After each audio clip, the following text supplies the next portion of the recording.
We'll call the meeting to order. Okay, any announcements? Yes, I saw a picture of Seth with no shirt on yesterday. Ew. This This is why my friends. So my sons and I are No offense, by doing you. the Finger Lakes Fishing Challenge. Our goal this year is to catch a fish in every Finger Lake over the course of the summer. So, You want to participate in this game? a lot, so, yeah, And you got yep, run and fish, boat dive, so we gotta look through that. Oh, Yeah. this. That's what I saw getting told yesterday. No, we did. Somebody's quote of getting told down the river. Ran through my mind. Okay, great announcement, That's thanks. an announcement. I have one. Yes, please, go. If, anybody after the meeting wants to tour the building, Sure. I'll be happy to show people around. The rest of the building, so you're not seeing this classroom. And you got a haircut. I get Yeah. it. Thanks for noticing on it. Yeah, you're welcome. This is probably gonna be we're not meeting in July, right? We're meeting on the 10th. Okay, yeah, I'm not gonna be here. So this is my last meeting for the year with you guys, so, yeah. I got 3/4 of the way through my term, and then Seth is taking the rest of it, as the vice chair. That's okay. All right, any old business minutes? Motion to approve the minutes? I'll second that. All in favor? Any opposed? Okay. New business. We are going to present at some point in the summer to the legislature. We had requested a liaison from the legislature, like one of the members of the legislature, an elected official, to be our liaison. But we were kind of told no. That's kind of what I gathered from the response, because it's not in our bylaws. So, yeah, we tried. Presentation date will be. Okay, they haven't booked it yet. But July was an option, right? June was already booked with a couple, so July or August. I can follow up with Mary. Or Amanda. Right, Amanda Morgan, that's who it is. Ani, did you want us attending then? Oh, I mean, like, if you guys would like to attend, but it was going to be Seth and Adam jointly presenting on just Water Quality Management Agency, to just give a refresh of what the agency is and what we do and talk about. And then Adam is going to give a brief update on the 9-element plan implementation project and the status of that. So, you only get 10 minutes. So, 10 minutes each. no, Okay. so, Adam. And then we'll cut you off. we'll have, yes, they will, yes. It's 10 minutes, period. Like, the public to be heard, 3 minutes, period. Right. Actually, sometimes they let people go what feels like a lot longer than 3 minutes. I don't know if it's just a it's a feel that way. Yeah, but they've been having multiple presentations Oh, yeah. per meeting, so Yeah. it's really holding everyone to your 10 minutes max. So I would say, peek at the agenda in advance, and if there's other things that entice you and you want to come, otherwise it'll be streamed live on YouTube. To watch them live. So, yeah, if you want any particular statement included in the presentation, let Seth know. I mean, we can distribute the draft in advance to the membership as well. If there's anything left out or highlights or something that you feel is important, we'll add it. Maybe some quotes.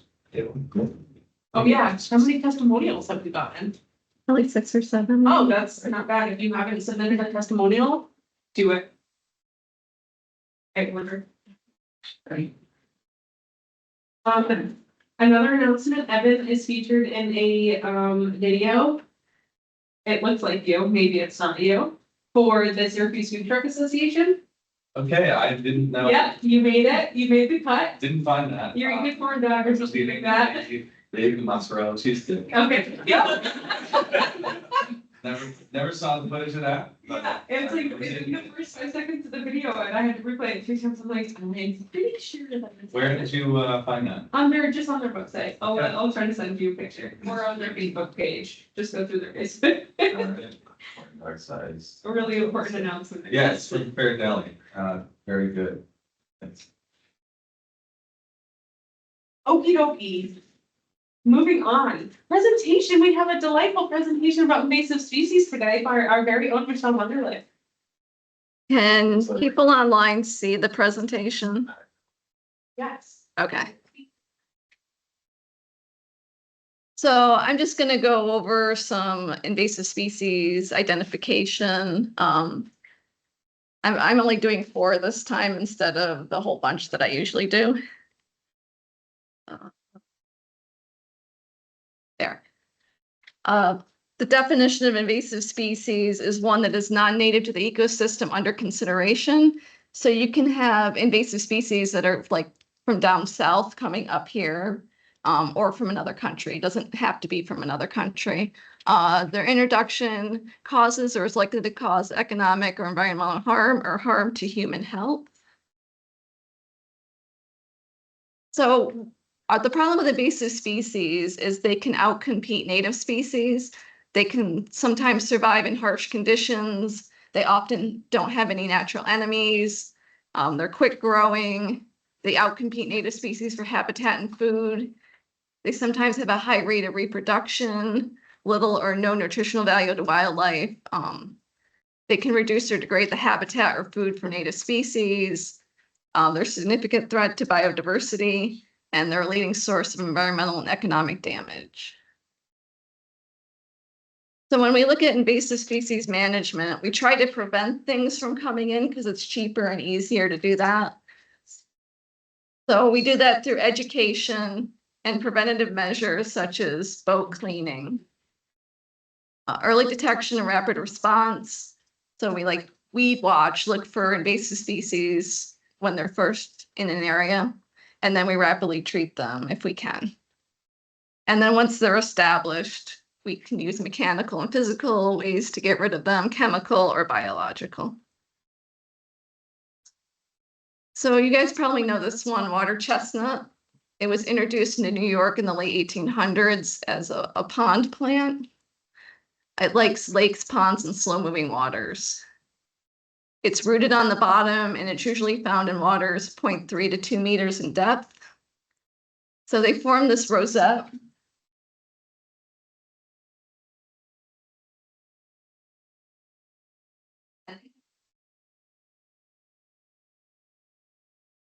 With air float on top of the water.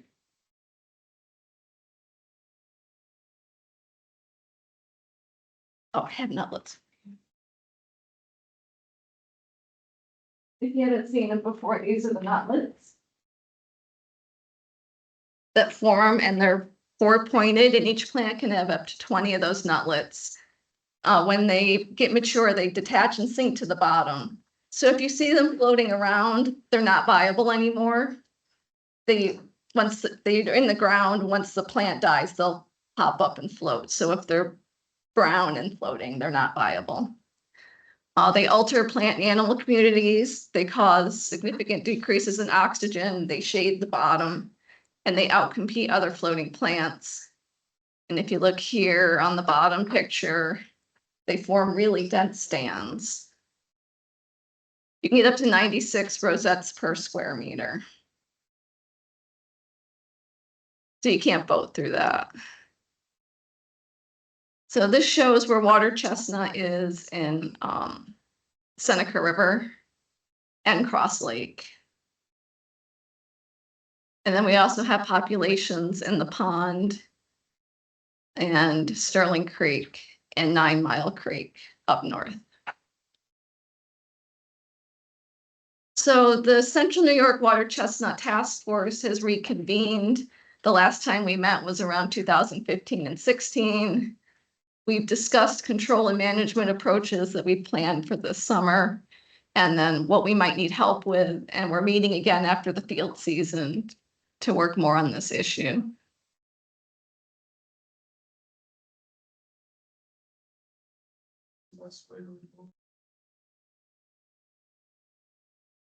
If you have like a really small population, you can hand harvest them.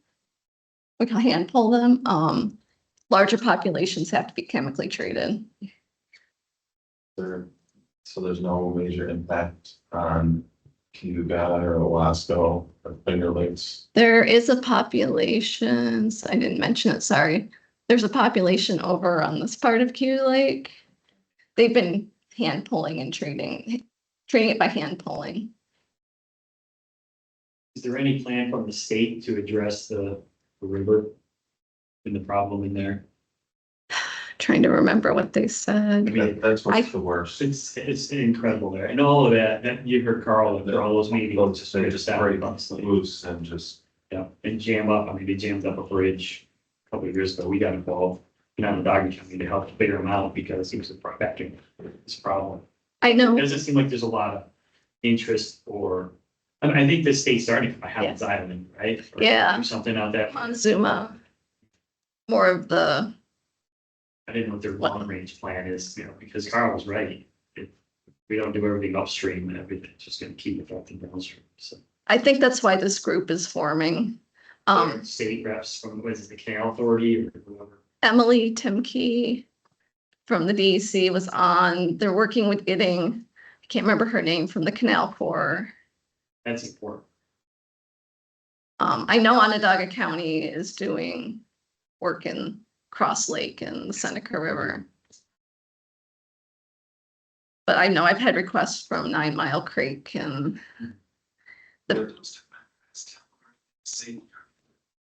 where are they natural, like where do they come from? Asia.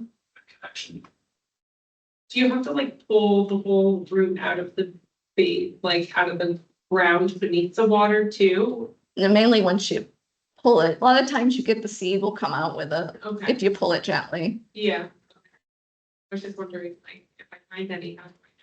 It doesn't really come back. You want to get it before the seeds get loose though, Okay. When did the seeds? late July. Late July, okay.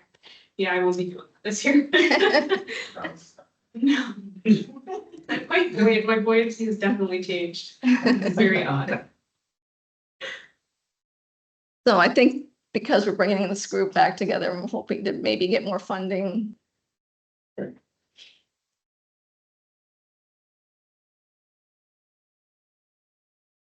And then the next one's Hydrilla, which was first found in Cayuga Inlet around 2011 near the Ithaca's Farmers Market. This is a picture of the infestation. In Cayuga County, it's been found off Aurora and at Don's Marine and King Ferry. It's one of the world's most invasive plants. It's immersed and rooted. It can grow quickly up to 1 foot a day and up to 30 feet long. And it forms really dense mats. So if you know what an elodia is, it kind of looks like that, except for it has the 5 leaves in a whorl around the stem. Elodia has 3. It has these leaves that are scratchy underneath, and they serrated. Yeah, that's what I was looking for. They have these tubers, which are kind of potato-like structures under the sediment, and that's how they survive the winter. They also have an overwintering bud called a turon, but as I said, the main form of propagation is the tubers.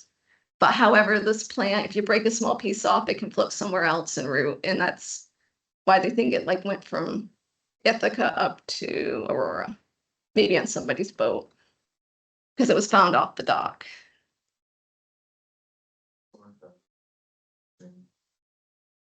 Just from Finger Lakes, is this kind of the primary species that the stewards are focused on, or they're not really? It's just different. Yeah, Trilla and water chestnut are 2 of the major ones. They found water chestnut on a boat going into Owasco Lake. So they pulled that off. Is it normally like sticking out of the motor and the propeller? and It was stuff? wrapped up in the propeller. So here is the places hydrilla has been found. So they're gonna be treating this area this summer. The Army Corps of Engineers is treating off of the Wells College Bay area. DEC is treating South Aurora and Long Point areas.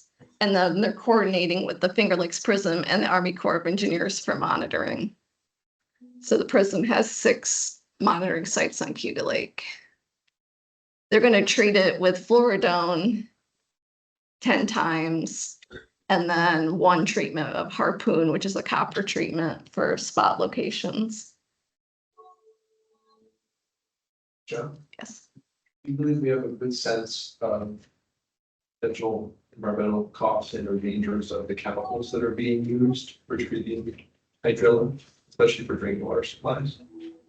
Dilution is the solution.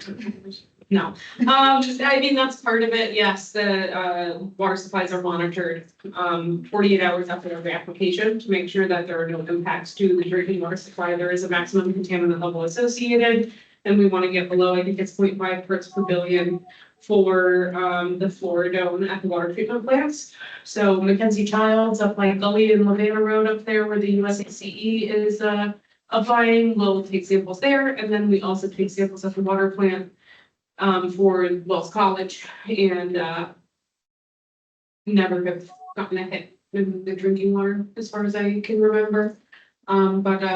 Yeah, they want to monitor the levels. I don't know if it's actual dilution or if just like the half-life of the chemical itself is really fast and it dissipates. Obviously the benefits have been determined to outweigh the costs, environmentally speaking, or else DC wouldn't allow it, I don't think. But, yeah. And the concern is there's no funding to continue this next year at this point. Yeah, and Michelle, Probably since 2012, maybe, because it was found in 11. And is there any like tracking? Hey, Michelle? Associated with that treatment on an annual basis, like, are they winning a war on hydrilla, or is it kind of a similar amount each year? I think it's a lower number, but more locations. Yeah, so they've expanded their southernmost Long Point treatment area this year. So like Michelle said, I think it's like a lower count, but it's over a larger area. Haven't found any new spots yet, like Great Gully or anything. There was one point Up in like Union Springs or something, I think there's up in one. here, there's one. And then I don't think they're treating all the areas on the lake anymore. Yeah, I was thinking over here, they may not be. I don't know if Roxy knows any better. Similar water depth that they do well in is the water chestnut, like that 2.3 meter depth, or is it? I know they can grow long. I just don't know what part. They seem to be near the shoreline. Yeah. Heath, do you have a question? yeah, can you hear me though? I gotta unmute you. Hold on. Okay, Go ahead. okay, yeah. I couldn't be heard. I was about to send something in the chat.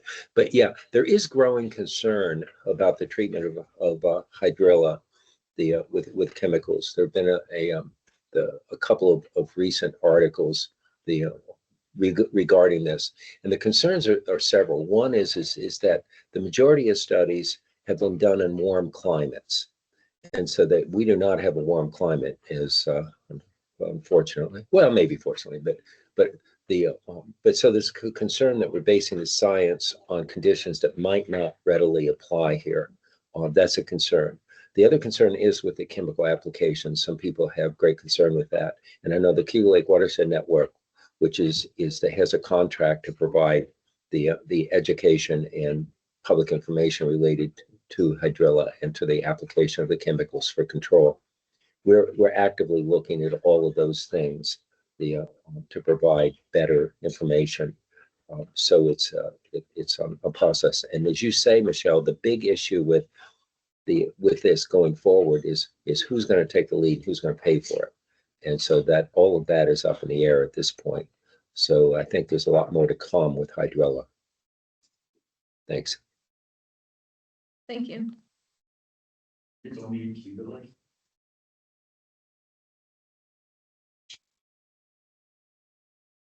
It's in our county. It's Any neighboring areas? Like- I mean, it seems amazing that it hasn't jumped. there's some in the canal, like out west. And there's like a pond down near the Binghamton area. But it's not. It's not near the other the Finger Lakes yet.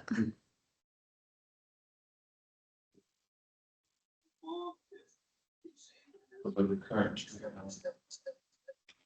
treatment of Cayuga Lake is non-comprehensive potentially in terms of all areas being treated the same, Not this year. not this year. I don't think they had enough money to do everything. What is the budget like approximately, you know, how much it costs? A lot. Does anybody know? $1,000 a lot or? That might be close. What was the guesstimate? 100? So that might be per site, probably. I think it's more than that total.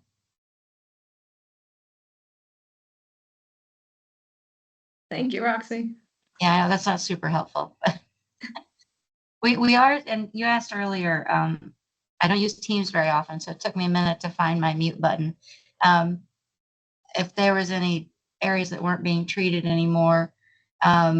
So farther up in Cayuga Inlet and in the 6 Mile Creek portion, it's kind of a back channel that parallels the inlet briefly. There used to be treatment that hasn't been treated for a number of years. It was eradicated there. And then in Fall Creek, there is still treatment, but it's more targeted with pellets. For a number of years, we had injectors that ran as well as pellets. But some of that diffuse population has been eradicated. So just focusing on areas where was more density. But in general, yeah, everything is still on the table because even when you can't find the plant, the tubers are viable for at least a decade. So you have to keep some treatment level or it'll just take off and it can expand really quickly and you won't probably find it right away. So you're in the same boat of having to go back to treat. That's all. Thank you. And if people online, if you put up your hand, because I have to mute you when I'm speaking, otherwise it echoes.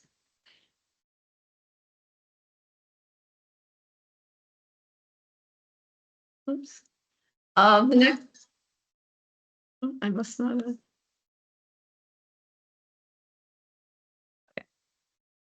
The next one is European common frogbit. It's from Eurasia. It was introduced to Ottawa in 1932. It is a pond plant.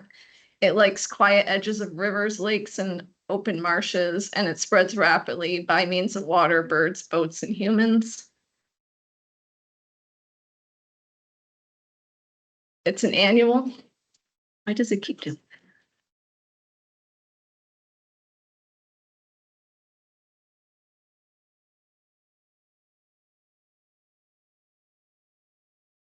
It's free floating. The roots do not anchor to the bottom. It's called the Valentine plant. It's really, really small. It's like about this big.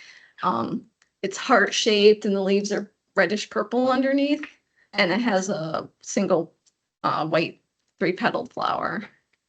So it's an annual, so it has to be reintroduced every year. Yeah. Well, not really, it's through seeds. Oh, Or, it seeds itself. yeah. I just think of like annual wildflowers that I have to go plant every year or whatever, that don't come back. Yeah, they come back. So here's our locations, up near Sterling area and the Montezuma marsh area. And there's one little tiny spot on Cayuga Lake. And then we have hemlock woolly adelgid, which we hate. It attacks eastern and Carolina hemlocks throughout the Finger Lakes.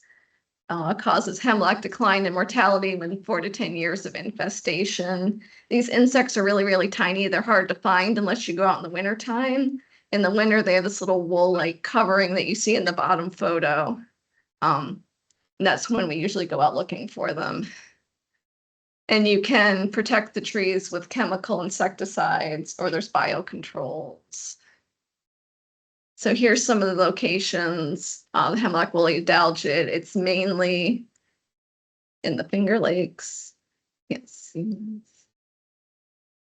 Finger Lakes area, and then there's some smaller populations up north.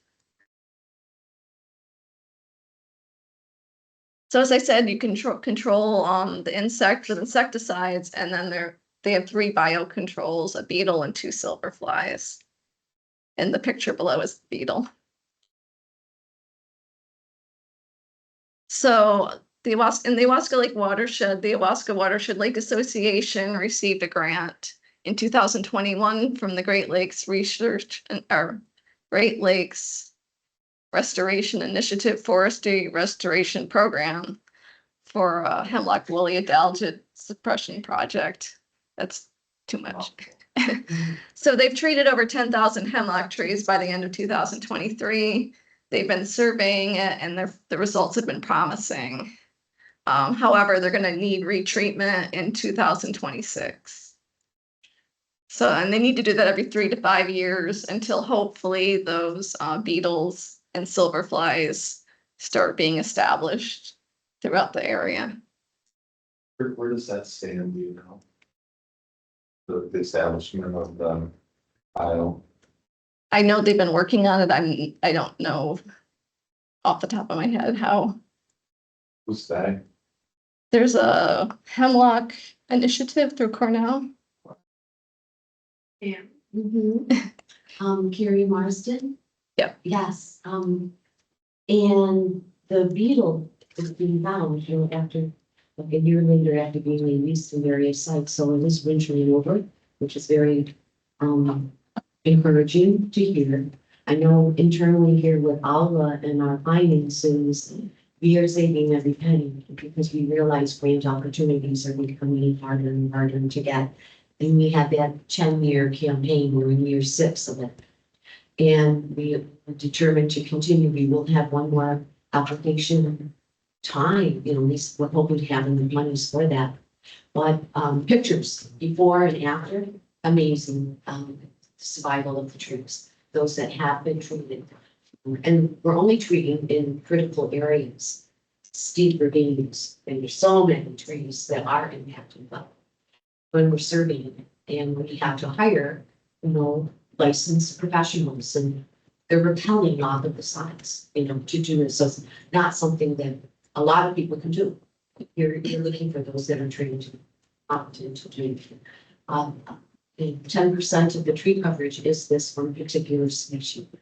And the root system is very important to keep the soil on the bringing sides. We're determined to continue this and be as diligent as possible. Thank you. The Cayuga Lake Watershed Intermunicipal Organization, the PRISM, and New York State Parks have a project to treat it in Fillmore Glen State Park. They did it last year. That was in the newsletter, if you read the newsletter. Whoops. Is this something that Green Lakes funding could go towards, or doesn't meet the criteria? In the Skaneateles Lake watershed, Onondaga County Soil and Water was awarded $50,000 to treat the hemlocks and Skinny Atlas Natisca Lake watersheds. The Skinny Atlas Natisca Lake Associations provided the cost share to develop the application. They treated 1,857 trees in gradually sloped areas by 2024. And then the Skinny Atlas Lake Association dedicated over 100,000 to treat more than 2,800 hemlocks in steep ravines and along shorelines. And there's a map of their project. And any other questions?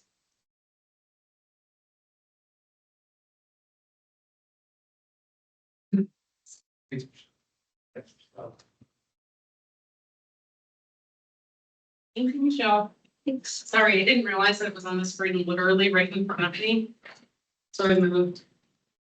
But I'm back. These are really nice rolling chairs. Does anybody know how I can get my other screen? Dan? Screen the agenda. Oh, there we go. I got them. That one. Now I can see people. All right, do you want to go right into the invasive species working group? Is that, I think I'm good. okay, communication working group?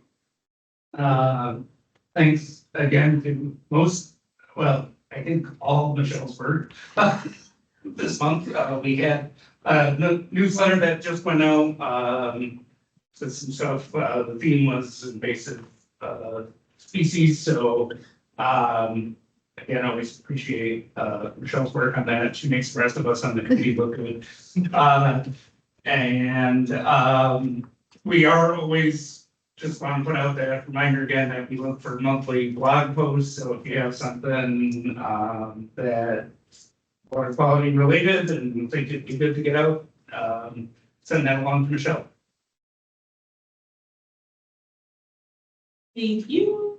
All right, agency reports, so at the health department, right on time with invasive species awareness month. Hydrilla treatment in Aurora is starting soon. It was going to start on Tuesday in the main central area by the, what was the boathouse. However, they let us know on Tuesday at 10 p.m. that it didn't happen and would be delayed until the end of the month. I think they're just trying to line up all of the application dates and times, and that makes it a lot easier for us to sample. So, yes, all of the results for the sampling associated with the hydrilla treatments, for the lake samples and the drinking water samples will be posted on the health department's website. Health department, environmental health, youthful environmental information under hydrilla, you'll be able to find all of the sampling results. And you can find all sampling results from years past there as well. We've been doing it since 2017 was this most recent round of funding. So 2017 to 2025. And then after this year, we're not sure what's gonna happen, if anything. So, yeah, the public has been notified about that, and if anyone with any of the watershed organizations needs any public information from us, let me know, and I can send that over. I would like to thank the Watershed Management Council, the Inspection Division, for bringing to our attention a couple of fishy situations recently, one of which was definitely a failure. So, turns out those individuals had a septic application in and just hadn't been able to find anyone to do it. So now they found someone to do it and it should be done by the end of the month. So, yeah, and then the other one, on 38 on the west side. Yes. Westlake Road, Chris is going to email you back about that. Okay. It, interestingly enough, was not a failure. They must have some sort of very calcium-laden soil of some sort, and that mass of stuff is actually like hard calcium deposits. So he told us just like tap on the pipe and out came, rumbled out some calcium deposits. And we have a whole pile of them sitting in our office now. And every time someone comes into my office, they think it's cannabis because they're just like the perfect little size bugs that look like bugs. Definitely. They are not. But yeah, they don't smell like anything, and then there's definitely iron also, so the iron bacteria create a sheen that can be similar looking to that, but no smell associated with it or anything. It was as mind blowing to us and unbelievable. It took us a couple of days to really impressed it. Right, we thought it was waste from the kitchen, so. So did we, but they haven't had an event in like days and days. But we are going to definitely go back and check periodically when they have posted events and stuff to make sure that that's no change. We went and we did a dye test there, jumped like almost an entire bottle of dye down to see and have gone back multiple times to see if it is coming out of the drainage pipe and it's not. So, yeah, we're gonna go back again after this week and there's gonna be that. So. Thank you. Yeah, sure, thanks. So, okay, I think that's it for me, right, for right now? Yeah, okay, and thanks to Michelle for updating our hydrilla webpage. It's been very helpful. Parks Department, no. He Oh, can't, it's, he canceled. oh, okay, He I had wasn't some- sure, I can't see. He had some emergency. One update though, on the USGS gauge station at Emerson Park, and also at, cities, here, like behind Hunter's Diner, which is the Wasco River outlet.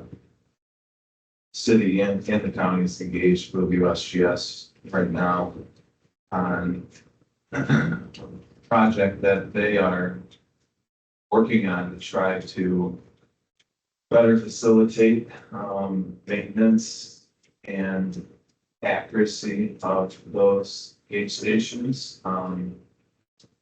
Part of which would be a webcam, to be able to more proactively understand if there's a jam or something like that that could be causing a change in that stream profile or, the elevation gauge's ability to read water height. So I'm hopeful that that project will go through. And as a result, it could lead to lower maintenance costs associated with the city and the county's financial obligation to match funds with USGS and provide a better readout in most locations. That includes the Meridian one. Are they looking into the inlet as well? Yeah. Okay, I wasn't sure about that one. What is the cost for that, Seth? It keeps going up each year. I can't even remember. It's Ours is like 18, all approaching $20,000. the inlet one, but it's gonna go up every year to over 20.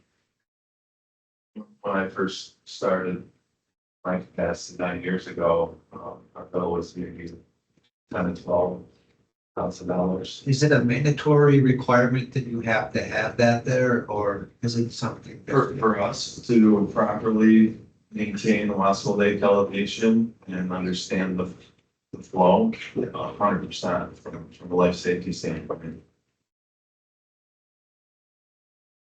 There's an issue with maintenance right now and the readability of that. Yeah, I think that it's just much more labor intensive because they don't have eyes on those sites. And debris could slowly start to build in those areas and not be a catastrophic adjustment or change that would indicate there's an issue. Therefore, the readings will just incrementally be wrong in one direction or the other, depending on how it adjusts the stream profile, where they're measuring. So they periodically manually go out and check whether they need to or not. This will provide real-time data so that maybe we can even provide that assistance to say, hey, there's a log jam right there, a couple of sticks that are starting to build up. Can you guys go out and just clear that out for us? So they don't have to send out a whole crew, to that specific location.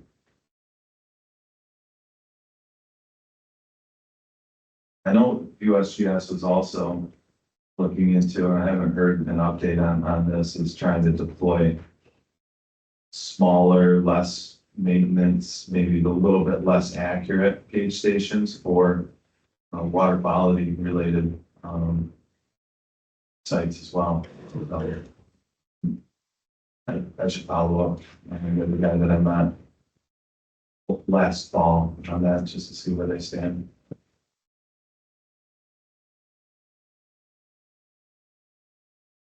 Thanks, so I guess that's our first update, So, in part of our city of Auburn update. they're doing much more than that. That's true. Okay, planning department? Sure, got a couple quick things, and then I'm gonna let Michelle, fill in the blanks. So in case everyone didn't hear, Cayuga, Union Springs, and Aurora finally had all their DRI projects awarded. 3 of those, one in each village, is our park projects. Aurora's gonna have a new waterfront park. We're really excited about that. That'll be added to the Cayuga Lake Blue Way Trail, so there'll be some good access there. All of the park projects do include stormwater management and some green infrastructure elements and stuff, so all those things there. We are getting started on the countywide strategic plan.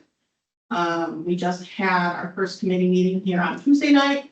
So we'll be having our first, set of public meetings in early July. That information will be blasted out to everyone as soon as it's set and finalized. We're also starting the countywide BOA, the Brownfield Opportunity Area pre-planning project. That's looking countywide minus the city that has an established BOA already at any potentially contaminated sites, so that we can hopefully get some money to clean those up for redevelopment in the future.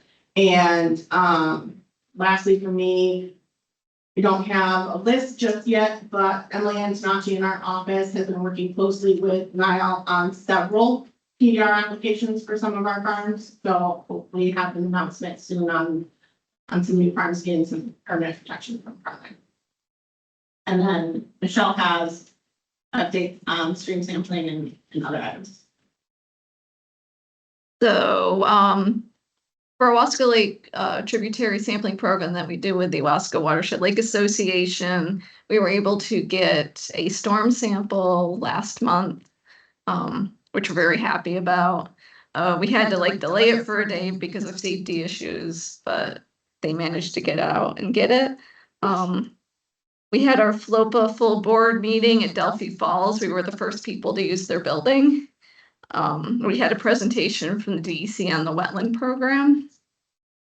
I can share that with anybody who wants a copy of the slides. And our work plan for FLOPA is due in mid-July, so I'm starting to put together our work plan for next year. You want to talk about very briefly our idea we're workshopping for our program for next year through FLOPA?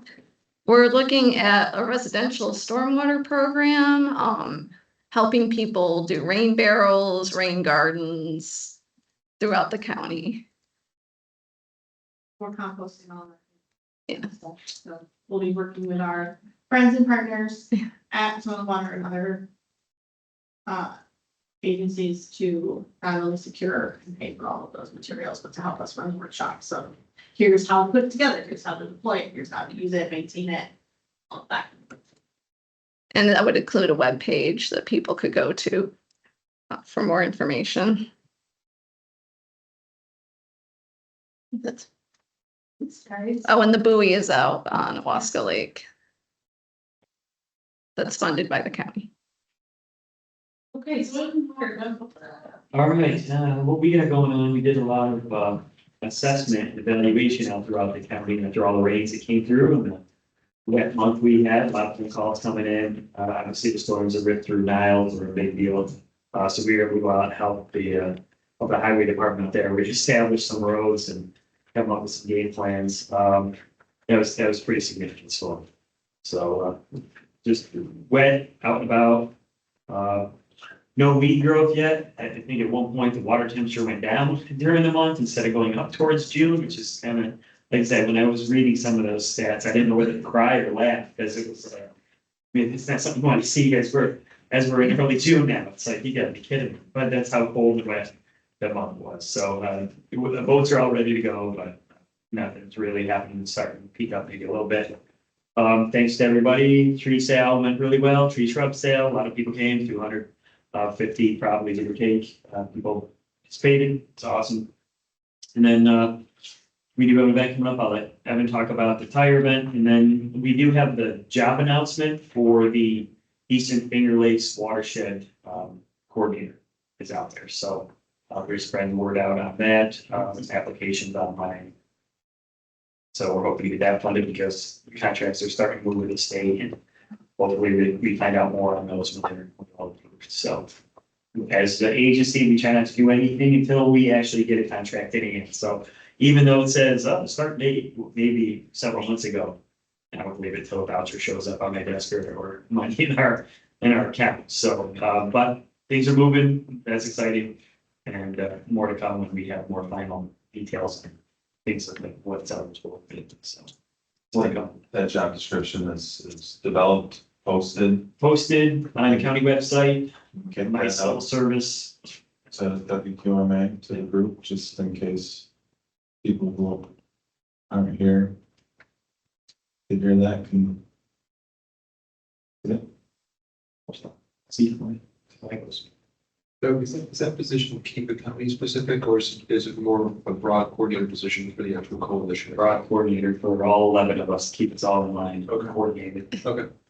Yeah. It'll be out of your office. We're with contracts. Yeah. Yeah.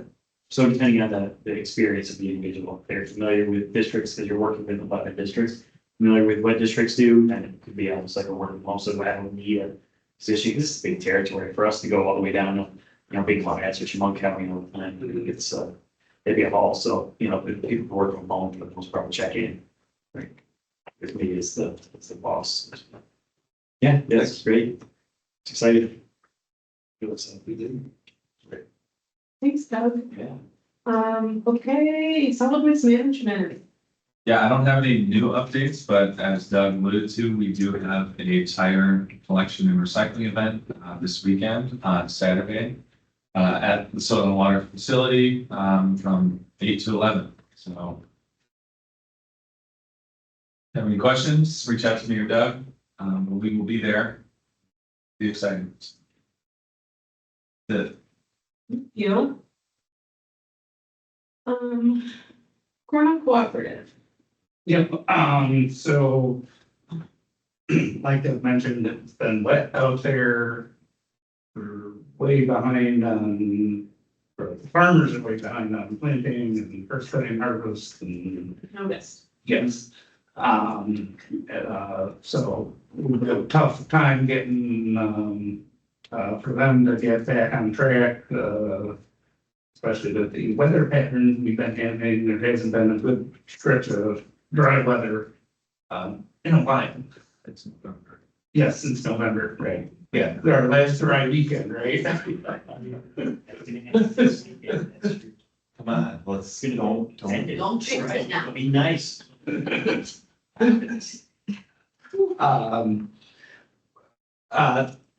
is time of year where we start doing some monitoring for some agricultural pests that can impact corn crops or a pest crop.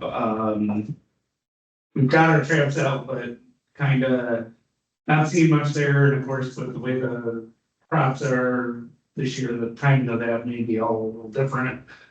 We are looking for one new insect this year, the corn leaf hopper. Which is new for us. The primary issue is that it is actually a disease vector that causes something called corn stunt that as the name implies, corn that is waste should, so yeah. I was thinking like stink bug size. No, they're a little. You want to share your screen? Oh, yeah, I can. They are a pain to track. So we're working on that stuff and then, the other, just organizationally, gearing up for county 4-H youth fair, which will be July 30th through August 2nd. Thank you, Frank. I've been having trouble with the dates for months now. I'll get it right before July 30th. And then, of course, like getting the room, trying to navigate some of the uncertainty around funding sources and what may be funded or not funded, coming up in the next, federal fiscal year. We all, Yeah, we are. all set? Yep. Okay, anything else to add for the city of Auburn? Well, on some of the federal uncertainty, I did hear one the other day, which I think is worth mentioning in levity a bit, is that, early indications of the tariffs working, it is out there. Even our Pope now is meeting America. Right? So, on a more serious note, we have a signed agreement for our sub-watershed, assessment with EA Engineering. I'm looking forward to kicking that project off in the next few weeks. One thing that happened maybe a year ago, and I missed to communicate it to this group, but I think it is important. Is the city of Auburn, its most recent zoning code update within the city. Put a point on stormwater management for any project that has to go in front of the planning board regardless of its size. So under an acre or even just a small project that wouldn't necessarily hit stormwater regulations at the DEC level.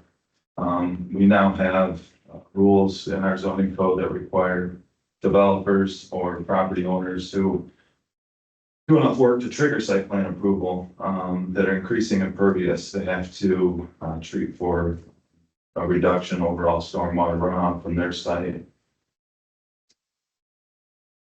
Looking at like the 10-year storm event, so it's not maybe quite as thorough or in-depth as DEC's SWIP process, but it would be still requires like a drainage report, and engineering sign-off, long-term control plan for their stormwater practices, and something I don't think I ever communicated to this group, which is a good benefit, especially in an urban setting like this. We see stormwater flash, really pick up in wet weather events like what recently came through our region this past month.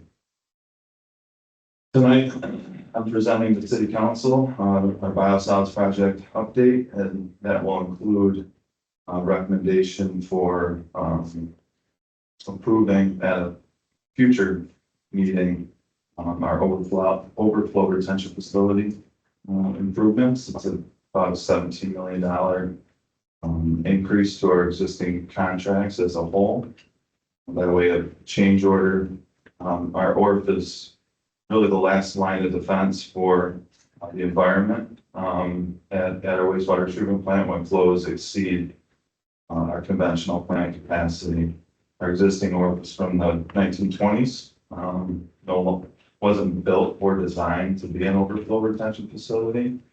So this new facility is designed strictly around the idea of proper treatment, proper settling, disinfection, and meeting our speeds permit for discharge during wet weather events. So I'm hopeful that project is approved in a couple of weeks. Looking forward to presenting to council where we're at this point. We have 100% design, DEC is approved, EFC, our funding partner, has approved the project. And now we just need to fund it and issue change orders to get the work done over the next year to year and a half.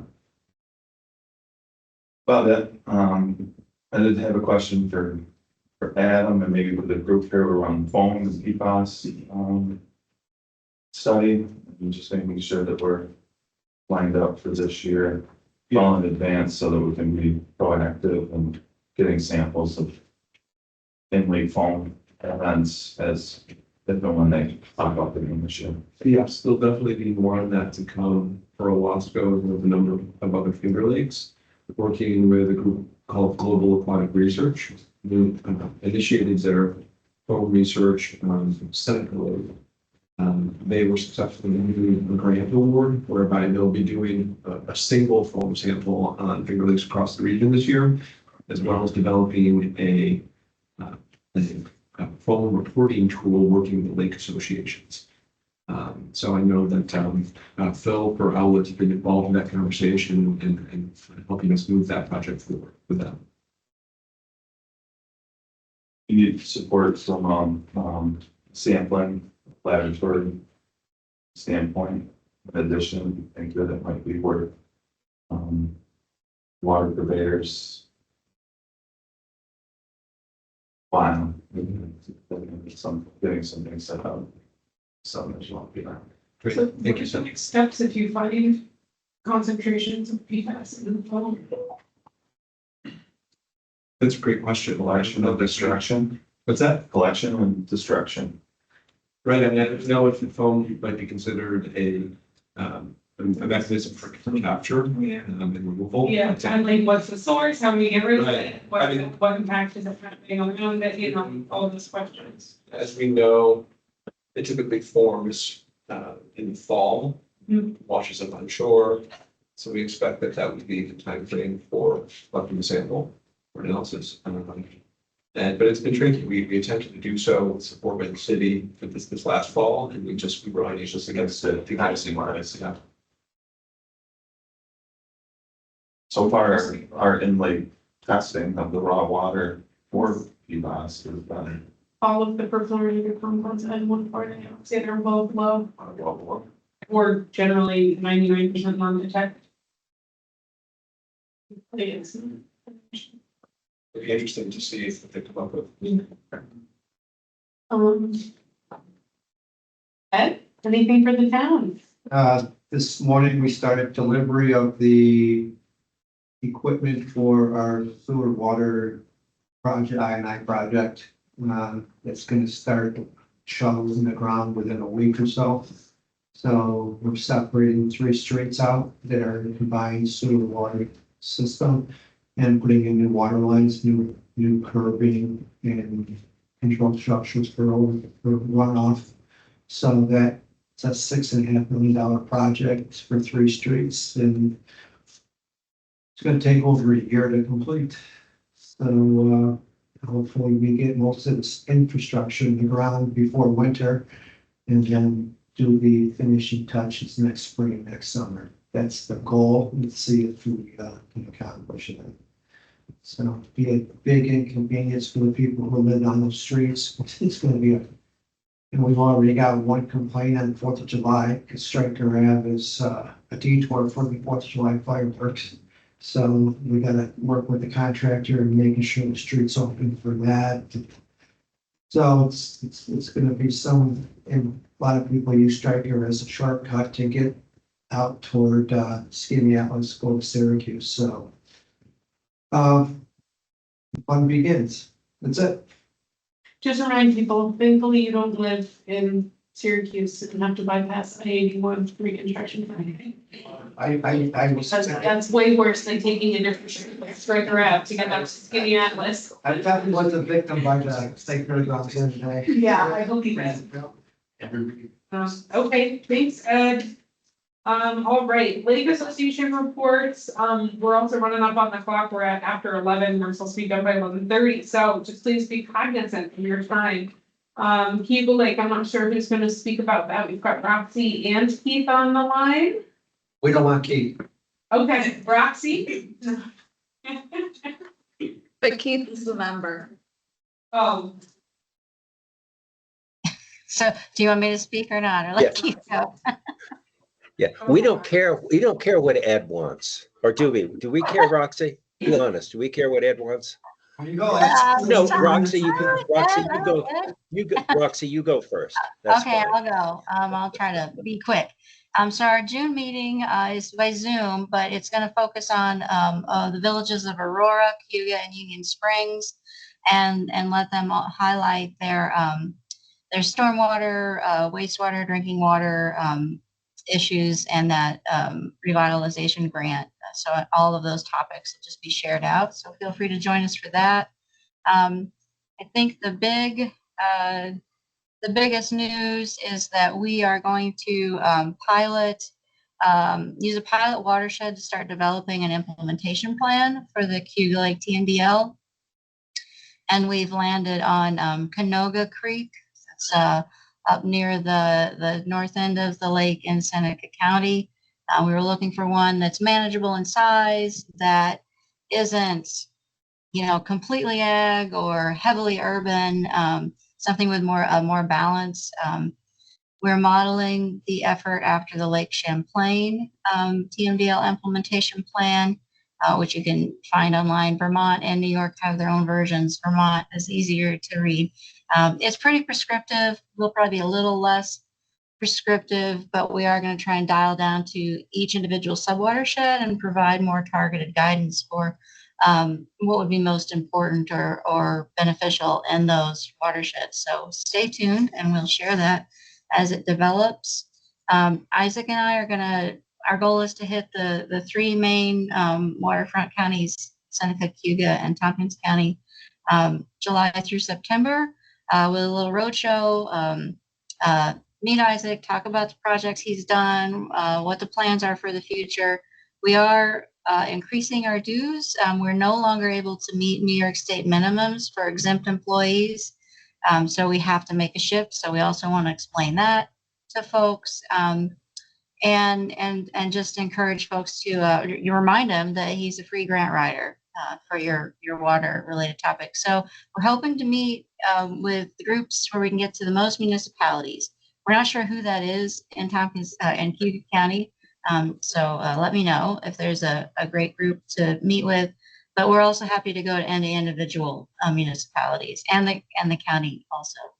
And then the last thing, playing off of the foam discussion, we have asked Global Aquatics to present on their foam work at our in-person August 27th meeting, and that'll be at Cayuga Lake State Park. I don't have any other details yet, but please join us there and get to talk to them in person. And thanks, Keith, for letting me go first. Yeah. We heard Keith when we do the partner reports, right? Everybody, No, you had one, like, you take over. hey, everybody, you should watch it. It's basically, well, you really see. Yeah, are you ready for me, Michelle? Yes. That was muffled. Yeah, I'm sorry, forgive me. So one of the big things that I want to emphasize with you always is that the network has their community conference coming up on June 25th. It's in Cayuga at the fire department from 3:30 to about 6. And there are 3 big presentations that will absolutely be worth listening to and have applications beyond Cayuga Lake. Those are the first. The first is the use of satellites to identify HABs, that exploration will be very interesting and new, I think, to most of us. And then CSI will report on the HAB season in Cayuga Lake, last year, obviously. And the final one will be fascinating, and that is ESF has done a microbial source tracking study, and there's going to be a report on that indicates based upon that study, kind of the source of of phosphorus in nutrient load in Cayuga Lake, which will apply throughout the Finger Lakes. So those this will absolutely be worth attending if you're able. You can register at cayugalake.org. If you're able to come. So thank you for that. Liz is going to be speaking at Frontenac Historical Society this Sunday, an overview of waterside issues and then the network's activities and so on. We talked about hydrilla, a little bit of what we're doing in terms of looking at some of the issues associated with treatment. We were busy this month with the Lake Friendly Awareness Month, did a variety of workshops, demonstrations, did a rain barrel program with 20 or 30 participants, the lake cleanups and so on. Excuse me, we're working actively with CSI to recruit volunteers for HABs, the monitoring programs, both on the lake and actually in the lake and on tributaries. So it's a busy time for all of us. Of course, rain is an issue for everyone, but we're looking forward to it stopping. I don't think it's going to stop in the next few days, unfortunately. I think the forecast that I saw was for an inch or more of rain Monday, but I'm hoping that's wrong. So thank you very much. Okay, Roxy has one thing to add. Just wanted to say, definitely, please do sign up for the networks conference, but you will have time at the end of it to get home, get yourself a nice comfortable drink or snack, and then join the Quio Zoom meeting. Yeah. Noted. Okay, thank you both. Lake Hills. I'm happy to report just yesterday, we finally got our wetland permit issued by DEC. I got a copy of it. I haven't read it yet. I had golf last night. Talked to Solitude, they got a copy of it as well. We also got, the end of last week, we got our Article 14 permit, which allows us to use the chemical prosalicor on our lake for 18 acres. So our target right now, I think next week, they're going to go out and do a preliminary survey of the lake for DEC, just show them what the lake looks like right now. And then the following week, they're going to do the chemical treatment. I think we're going to do, starting with the south end of the lake this year. And once we pay that bill, we're going to be broke. So, we have a 10-year permit for the lake, for the wetland permit. So I'm in discussions with the town of Summer Hill. We're looking at setting up a special tax district just for the lake owners. So that everybody can be assessed a certain amount of a line item on the town budget to pay for future treatments and repairs to our wheat harvester. I mentioned last month we spent over $12,000 this past year rebuilding the whole front end of the wheat harvester. We got it and just finished up last weekend, putting it all together and changing the oil, getting it all set, making sure it runs. Put on the lake yet, it's still high, and weeds that are not high enough to cut yet. But we're gonna be doing a two-pronged approach, one after the weeds. We're very excited about it. It took us 3 years to get this. It's hard. Little Service Bay.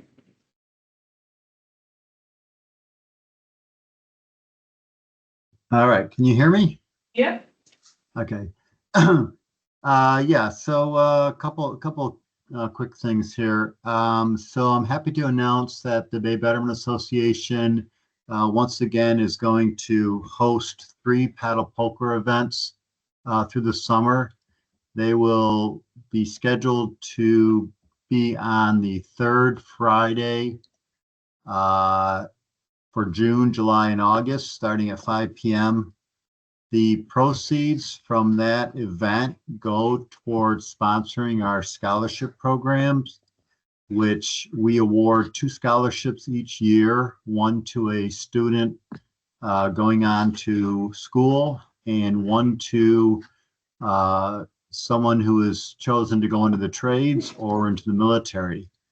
The applications are posted around in various sites in the community. And basically it's open to any senior. They do not have to be part of the local school district. They just have to write an essay explaining what their involvement in the community is and why Little Sodas Bay is important to them and how it may have influenced them over the past. So we're very happy once again to be hosting that. Water levels have come up significantly because of the amount of rain we've had, so people are happy to see that. In the beginning of the year, they were quite low, but we're in very good shape right now. And I think the last thing, do I see Doug there in the room? Doug Hurst? I'm here. Hi, Doug.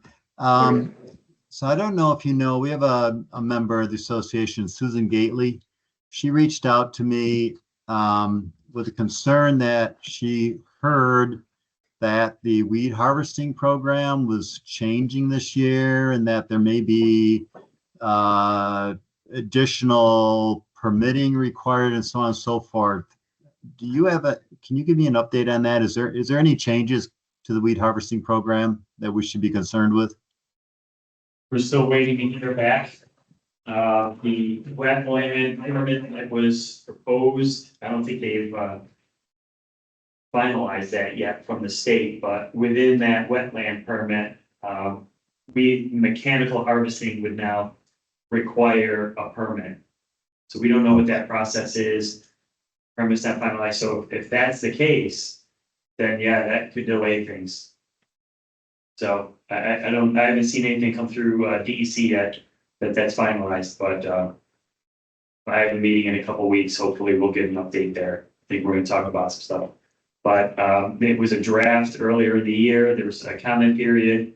I don't know if they've got through the comments. So yeah, it could change things, and not only on the bay, but it's gonna be on any water body we cut. So Right.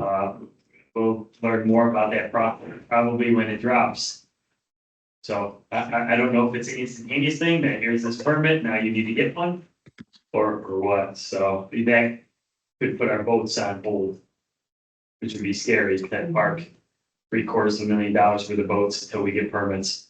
And everybody struggled to use the lakes, so more information to come.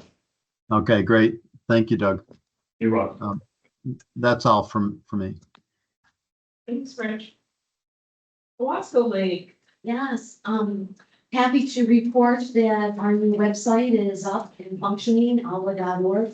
This had been one of our strategic plans. We had identified needing to improve our approach here in getting information out about alla. So alla.org, so you give a moment to take a look at it. Last night, we had our general membership meeting, talked about our annual report, had our elections. Two people I wanted just to express, Dana Hall is our new president-elect. So next year in 2026, he'll become president of alla. And also someone who is near and dear and known by many of you, Ally Berry, has been added to our board of directors. And she is a dynamo and has a lot of good insight, and we're looking forward to working with her. Let's see what else. The HABs training happened last week.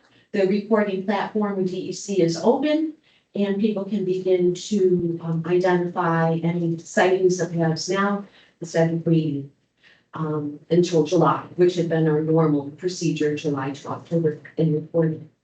For activities for the general public, invite you all on the 18th of June to come to our Business After 5 event at the Yacht Club from 5 to 6:30. I hope to see you. Last, ARMA, which is the area regional marketing group, has approached alla to begin to do video vignettes of what alla does. And so we have some new volunteers with some background with videography, and they are beginning to tape different projects that we do. So when people say, well, what does alla do? We will have things, and we're going to be posting this then on the site spectrum.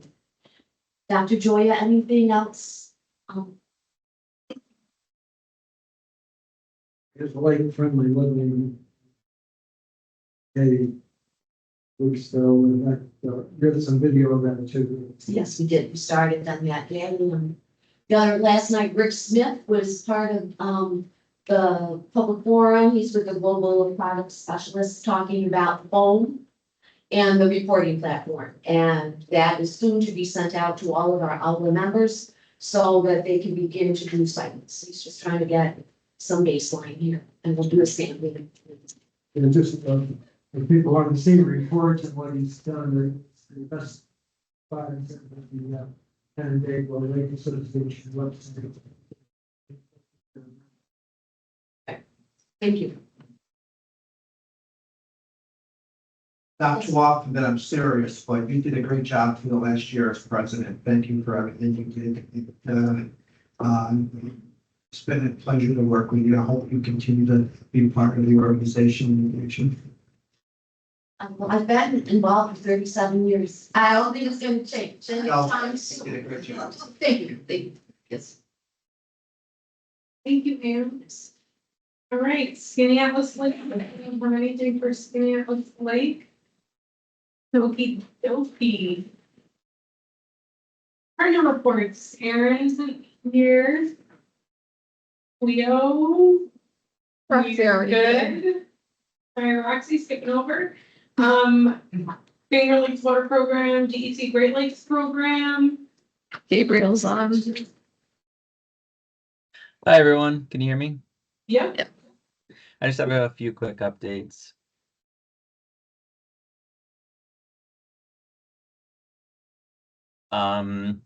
Starting next week, we're going to begin our lake classification and inventory water quality sampling across the Finger Lakes, and we'll have 4 rounds of sampling in June, July, August, and September. We're also doing some streams probability sampling. I'm not sure exactly which tributaries that is. The Finger Lakes program recently hired a new environmental engineering technician to assist with the sampling, coordination, and other program activities. She started a couple of weeks ago. NIHABs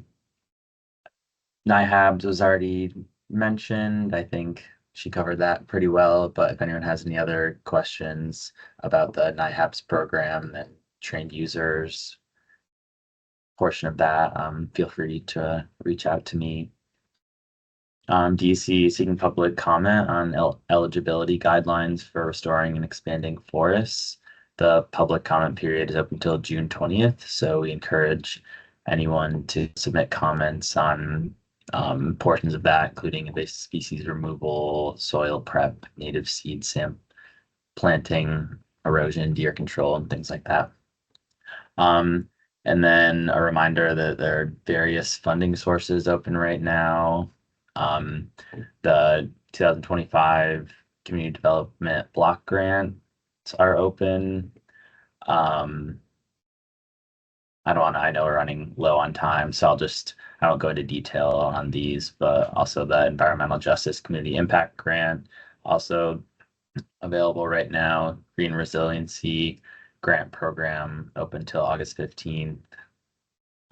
The non-point source planning grants, and obviously the water quality improvement program open as well with the CFA.